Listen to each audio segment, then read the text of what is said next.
used to cause shipwrecks was the Judas lantern. A horse was led along the beach holding a lantern. It imitated the appearance of a ship bobbing in the water. A real ship would get too close to the beach and wham! What happened when the ships crashed? Harry and his band of cutthroats would kill the survivors of the shipwreck and steal everything that was valuable. People eventually discovered who was behind all this moon cussery. The whole community teamed up and caught Harry Mayne and his wreckers. What happened to the other moon cussers is hard to say, but they certainly didn't get it any worse than Harry.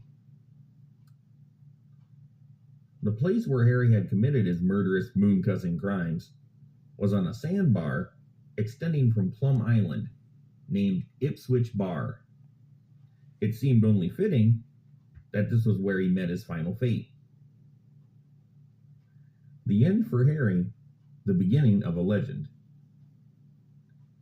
It was July 3rd, 1687. Harry was chained to Ipswich Bar and forced to shovel sand until he died. The waters rose, and Harry's yells of evil, twisted rage could be heard for miles around. He cursed God, which apparently was a usual thing for him. Finally, the deed was done, and Harry died screaming, much like the many innocent men he had killed. Depending on where you look, Harry's fate varies.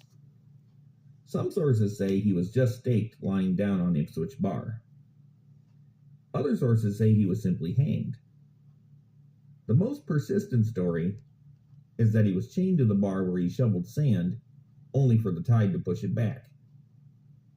It was a losing game, and quite a psychological torment. According to legend, there was a terrible storm that night. Harry Mayne was already dead, but people heard his shouting over the wind. It wouldn't be the last time they heard Harry, or saw him. Harry had lived in a house at 32 Water Street. After he met his end, people ransacked his home looking for his stolen loot. This went on for years. His yard would also get dug up. Allegedly, nothing was found. Harry Mayne, quite possibly the darkest-hearted pirate who ever lived, then became the stuff of legend. His ghost was seen. His voice was heard, as booming as ever. He always showed up at Ipswich Bar when it stormed.